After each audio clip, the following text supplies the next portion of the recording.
Guys, ito yung binili kong interior TRX 2.50 by 70. Naputol pa yung ano natin, pito. Naputol yung pito ko dun sa likuran na gulo. Kaya pa nagtatao, bakit napakabagal ko. Puti na lang, hindi na yung gulong ko guys, nag-trap. Sobrang init ngayon, Yan naman.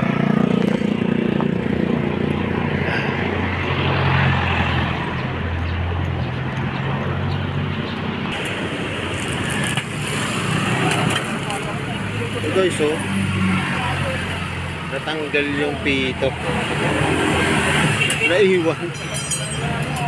Naiwan doon sa rim ko. Diba, kabit natin. Ang bili ko nga pala dito guys, 140. 140 po yan.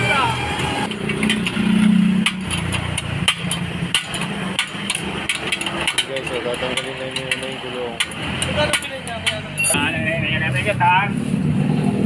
Alam, mainit yung pwesto ni Kuya dito. Paano po kaya? Matrado mo. Kaya na umakit yan. Oo, naputol.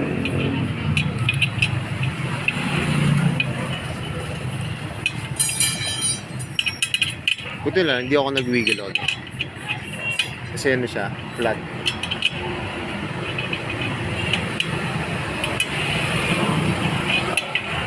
Pati ito guys, natanggalan din si Kuya ng pito. Tricycle naman.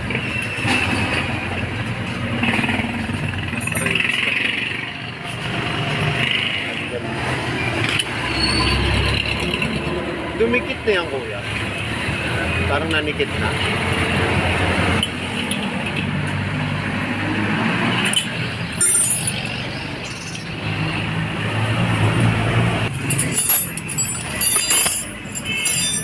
Yung ito ko.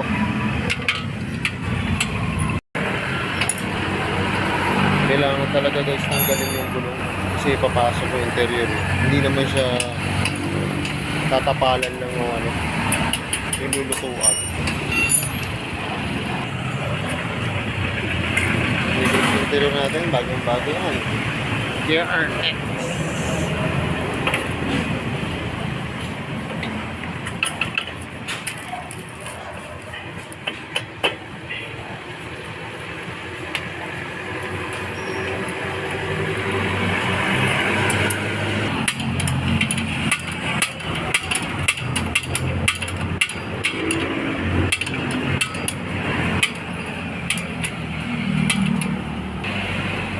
Dami ng dumi nung yung gulong interior sa loob.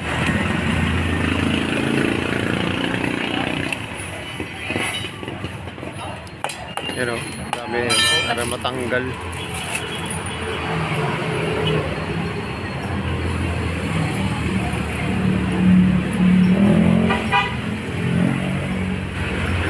Kakapit na.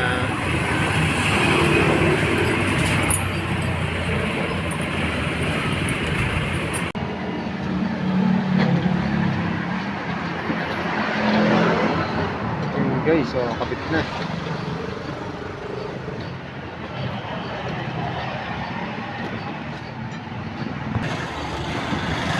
Pero kanina pag-alis ko, hindi ko napansin. Naramdaman ko na lang yung malapit na ako doon sa pupuntahan ko. Na parang mabagal ako sa yung nakusog yung likod. Buti na lang, hindi rin ako mabilis magpatakbo. Woo!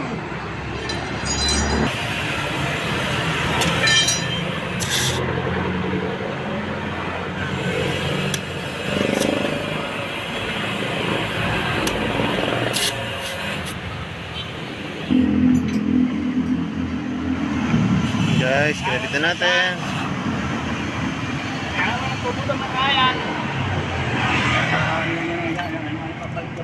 Balik ka naman.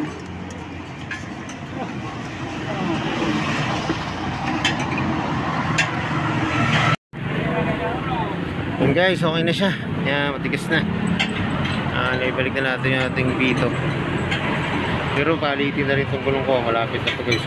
Ayan, mga crack na TV lang kasi ito talaga eh. IRC eh. Kaya hindi ko pa mapalitan. Pero malapit na rin to. Tsaka nakita ko, manufacturing date pala nito ay 2022. Made in Indonesia.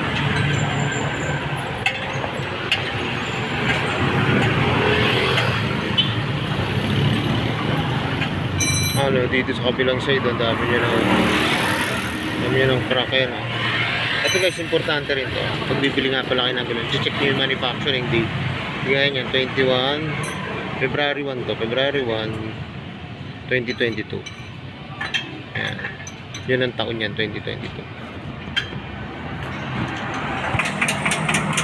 So yun guys, hanggang dito na lang. Lakad na ulit ako. Ingat kayo sa kalsada. Kaya lagi sinasabi, God bless po. Lalo na po ngayon, napakainit. Yan, napakainit ang kalsada ngayon. Tuloy na po ako. Ayan. So yun guys, okay na. Nabulkanize na. Tara na. Ride safe. God bless po.